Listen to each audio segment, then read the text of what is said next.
Praise the Lord. అందరికీ వందనాలు.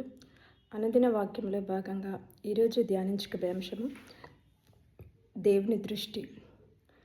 Asia గ్రంథము 43వ అధ్యాయము 4వ వచనంలో, నీవు నా దృష్టికి ప్రియుడవైనందున ఘనుడవైతివి.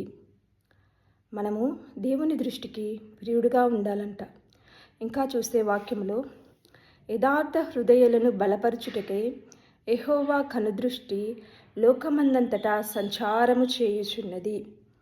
దేవుని యొక్క కనుదృష్టి లోకంలో సంచారం చేయుచున్నదంట. ఇంకా కీర్తనాకారుడు ఏమంటున్నాడు అంటే, కీర్తనలు 11వ అధ్యాయం 4వ వచనం చివరిలో, ఆయన నరులను కన్నులారా చూచుచున్నాడు. చూడండి, దేవుడు మనలను లక్ష్య పెడుతున్నాడు. దేవుడు మనలను కనులారా చూస్తున్నాడు. అయితే అప్పుడు మనము దేవుని దృష్టికి ప్రియుడిగా కనబడాలంట. ఇంకా కొందరు బైబిల్లో ఉన్న ప్రియులు వారు ఏ విధంగా దేవుని అడుగుతున్నారో చూసినట్లయితే, హన్నా ఏమని ప్రార్థన చేస్తున్నది అంటే, 1వ సమూయేలు 1వ అధ్యాయం 8వ వచనంలో, నీ సేవకురాలనైన నేను నీ దృష్టికి కృప నొందుదునుగాక. అవును, మనం కూడా దేవుని ఆ విధంగా అడగవలసిన వారమై ఉన్నాము. అవును, మన జీవితంలో ఉన్న దేనికైనా, ఏ ప్రార్థన అవసరతకైనా, ఇంకా దేవుని గురించి లోతుగా తెలుసుకోవడానికైనా మనం అడగాలంట. ఏ విధంగా అంటే, హన్నా అడిగినట్టుగా, నేను నీ సేవకురాలనైన నేను నీ దృష్టికి కృపనొందుదునుగాక.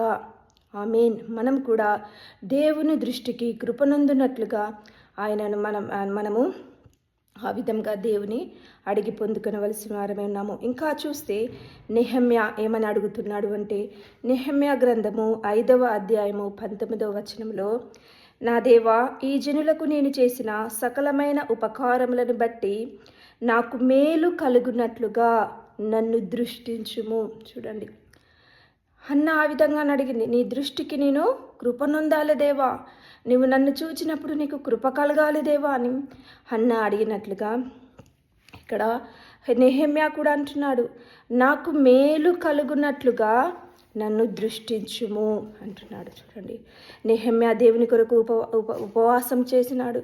52 దినములలో దేవుని మందిరంను కట్టినాడు, పడిపోయిన ప్రాకారములను కట్టినాడు.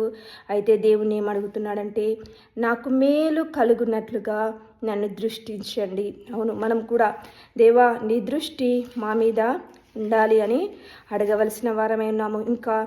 ఇంకా చూస్తే దావీదు ఏమంటున్నాడు అంటే, దావీదు కీర్తనలు 141వ అధ్యాయము 2వ వచనంలో, నా ప్రార్థన ధూపము వలెను నేను చేతులెత్తుట సాయంకాల నైవేద్యము వలెను నీ దృష్టికి అంగీకారములగునుగాక.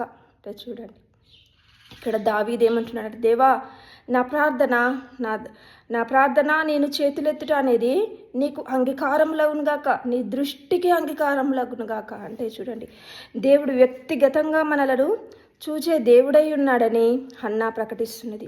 దేవుడు వ్యక్తిగతంగా మనల్ని చూస్తాడు కాబట్టి నన్ను దృష్టించండి దేవా అని నెహెమ్యా అడుగుతున్నాడు. దావీదు కూడా, దేవా నా ప్రార్థన ధూపం వలను నేను చేతులెత్తుట సాయంకాల నైవేద్యం వలను నీ దృష్టికి అంగీకారములగునుగాక అని అడుగుతున్నారు. కాబట్టి మనం కూడా దేవా నీ దృష్టికి అంగీకారములు అయ్యేట్లుగా మనం ఉందుముగాక. నీ దృష్టికి అంగీకారములు అయ్యేట్లుగా నా జీవితము, నా ప్రవర్తన, నా మాటలు, నా ప్రయాణం ఉండురుగాక అని అడగవలసిన వారమై ఉన్నాము. ఇంకా ఎస్తేరు గ్రంథంలో చూస్తే, ఎస్తేరు కూడా అదేవిధంగా అహశ్వరోషుకు కృప పొందుకున్నది కాబట్టి ఆమె రాణి కాగలిగింది. కాబట్టి మనం కూడా దేవుని దృష్టికి ప్రియులుగా ఉండి మనం ఘనులుగా ఉండాలని, నీవు నా దృష్టికి ప్రియుడవైనందున అన్నట్లుగా మన జీవితాలు ఆయన యొక్క కనుసన్నలలో ఆయన దృష్టికి ప్రియుడుగా ఉండాలని కోరుకుంటూ ఈ కొద్ది మాటలు దేవుడు మన వినికిడిలో దీవించునుగాక. ఆమేన్, ఆమేన్, ఆమేన్. Praise the Lord. అందరికీ వందనాలు. అనుదిన వాక్యంలో భాగంగా ఈరోజు ధ్యానించుకునే అంశము దేవుని దృష్టి. ఏషియా గ్రంథము 43వ అధ్యాయము 4వ వచనంలో, నీవు నా దృష్టికి ప్రియుడవైనందున ఘనుడవైతివి. మనము దేవుని దృష్టికి ప్రియుడిగా ఉండాలంట. ఇంకా చూస్తే వాక్యంలో, యథార్థ హృదయాలను బలపరచుటకే యెహోవా కనుదృష్టి లోకమందంతటా సంచారము చేయుచున్నది. దేవుని యొక్క కనుదృష్టి లోకంలో సంచారం చేయుచున్నదంట. ఇంకా కీర్తనాకారుడు ఏమంటున్నాడు అంటే, కీర్తనలు 11వ అధ్యాయం 4వ వచనం చివరలో, ఆయన నరులను కన్నులారా చూచుచున్నాడు. చూడండి, దేవుడు మనలను లక్ష్య పెడుతున్నాడు. దేవుడు మనలను కనులారా చూస్తున్నాడు. అయితే అప్పుడు మనము దేవుని దృష్టికి ప్రియుడిగా కనబడాలంట. ఇంకా కొందరు బైబిల్లో ఉన్న ప్రియులు వారు ఏ విధంగా దేవుని అడుగుతున్నారో చూసినట్లయితే, హన్నా ఏమని ప్రార్థన చేస్తున్నది అంటే 1వ సమూయేలు 1వ అధ్యాయం 8వ వచనంలో, నీ సేవకురాలనైన నేను నీ దృష్టికి కృప నొందుదునుగాక. అవును, మనం కూడా దేవుని ఆ విధంగా అడగవలసిన వారమై ఉన్నాము. అవును, మన జీవితంలో ఉన్న దేనికైనా, ఏ ప్రార్థన అవసరతకైనా, ఇంకా దేవుని గురించి లోతుగా తెలుసుకోవడానికైనా మనం అడగాలంట. ఏ విధంగా అంటే హన్నా అడిగినట్టుగా, నేను నీ సేవకురాలనైన నేను నీ దృష్టికి కృపనొందుదునుగాక. ఆమేన్. మనం కూడా దేవుని దృష్టికి కృపనొందునట్లుగా ఆయనను మనము ఆ విధంగా దేవుని అడిగి పొందుకొనవలసిన వారమే ఉన్నాము. ఇంకా చూస్తే నెహెమ్యా ఏమని అడుగుతున్నాడు అంటే, నెహెమ్యా గ్రంథము 5వ అధ్యాయము 19వ వచనంలో, నా దేవా, ఈ జనులకు నేను చేసిన సకలమైన ఉపకారములను బట్టి నాకు మేలు కలుగునట్లుగా నన్ను దృష్టించుము. చూడండి, హన్నా ఆ విధంగా అడిగింది, నీ దృష్టికి నేను కృపనొందాలి దేవా, నువ్వు నన్ను చూచినప్పుడు నీకు కృప కలగాలి దేవా అని హన్నా అడిగినట్లుగా ఇక్కడ నెహెమ్యా కూడా అంటున్నాడు, నాకు మేలు కలుగునట్లుగా నన్ను దృష్టించుము అంటున్నాడు. చూడండి, నెహెమ్యా దేవుని కొరకు ఉపవాసం చేసినాడు.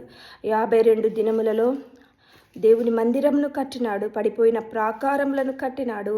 అయితే దేవుని ఏమడుగుతున్నాడంటే, నాకు మేలు కలుగునట్లుగా నన్ను దృష్టించండి. అవును, మనం కూడా దేవా నీ దృష్టి మా మీద ఉండాలి అని అడగవలసిన వారమే ఉన్నాము. ఇంకా చూస్తే దావీదు ఏమంటున్నాడు అంటే, దావీదు కీర్తనలు 141వ అధ్యాయము 2వ వచనంలో, నా ప్రార్థన ధూపము వలెను నేను చేతులెత్తుట సాయంకాల నైవేద్యము వలెను నీ దృష్టికి అంగీకారములగునుగాక.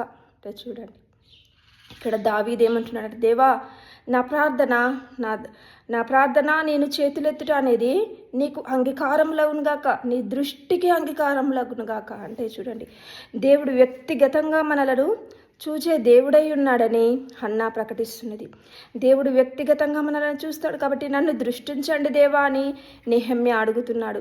దావీదు కూడా, దేవా నా ప్రార్థన ధూపం వలను నేను చేతులెత్తుట సాయంకాల నైవేద్యం వలను నీ దృష్టికి అంగీకారములగునుగాక అని అడుగుతున్నారు. కాబట్టి మనం కూడా దేవా నీ దృష్టికి అంగీకారములు అయ్యేట్లుగా మనం ఉందుముగాక.